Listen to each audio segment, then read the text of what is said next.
Prajuru LPD Desa Pekraman Kramas menyampaikan laporan pertanggungjawaban tahun buku 2018 di Wantilan Desa Pekraman Kramas. Gebiar LPD yang terlaksana dengan meriah tersebut dirangkaikan dengan penarikan undian berhadiah tabungan serta penyerahan dana pembangunan dan dana sosial LPD. LPD Desa Pekraman Kramas, Anak Agung Gede Udiana mengatakan, dengan kemajuan dan keberhasilan LPD Desa Pekraman Kramas selama ini akan terus ditingkatkan dalam segala hal. Sementara kredit bermasalah yang belum diselesaikan masyarakat peminjam akan diselesaikan yang dikerjasamakan dengan Prajuru Desa Pekraman Kramas. Sehingga diharapkan perjalanan LPD Desa Pekraman Kramas bisa berjalan dengan baik dan keuntungan sepenuhnya bisa dinikmati masyarakat. Anak Agung Gede Udiana menyatakan, keuntungan LPD Desa Pekraman Kramas untuk tahun 2018 mencapai Rp734 juta, sehingga keuntungan yang didapat dari sejak awal berdiri, yakni dari tahun 1991 lalu hingga 2018, mencapai Rp6 miliar lebih, sehingga jumlah aset hingga saat ini sebesar Rp20 miliar lebih.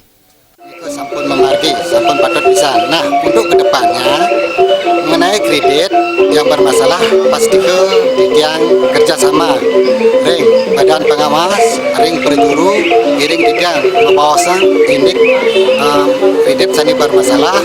Mudah-mudahan kredit yang bermasalah di tahun berikutnya bagus, lancar, sehingga keuntungan laba yang diperoleh dari LPD pasti ke sampun makehan. Maniku usaha sekian dari Prajuru LPD. Desa Pekraman Kramas dalam hal ini menjadi ketua badan pengawas, berharap kepada masyarakat Desa Pekraman Kramas agar memberikan perhatian kepada LPD, di mana LPD mampu memberikan keuntungan kepada masyarakat Desa Kramas. Desa Pekraman Kramas, I. Nyoman Puja Wisnawa mengatakan, pengurus LPD Desa Pekraman Kramas selama ini telah banyak melakukan perubahan ke arah yang lebih baik, terutama untuk bisa meningkatkan pendapatan LPD. Salah satu contohnya adalah membuat gebiar LPD untuk menarik perhatian masyarakat, ikut mengembangkan LPD Desa Pekraman Kramas. Selaku Bendesa mewakili masyarakat Desa Pekraman Kramas, bersama-sama mengawasi jalannya LPD untuk meningkatkan hasil keuntungan dari LPD setempat. Selain itu juga berharap kepada masyarakat Desa Kramas agar memanfaatkan LPD untuk melestarikan dan membesarkan LPD Desa Adat Pekraman Kramas. Sebab keberlangsungan kemajuan LPD sangat tergantung kepada peran masyarakat Desa Kramas.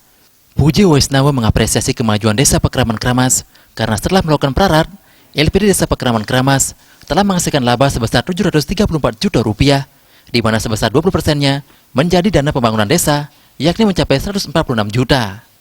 Di mana LPD pada hari ini, pada erat tahun ini sudah memberikan kontribusi dari SAU. Nah, persentase daripada aturan 20%-nya menjadi dana pembangunan desa. Jadi kalau kami kalikan itu 20%, Desa Pekraman untuk dana pembangunannya mencapai 146 juta. Gebiar LPD kali ini juga dimeriahkan oleh Bondes Dadong Rerod. Berbagai hadiah diperebutkan seperti TV LED, lemari es, sepeda gunung, dengan hadiah utama 1 unit sepeda motor. Jaya Kusuma, Bali TV.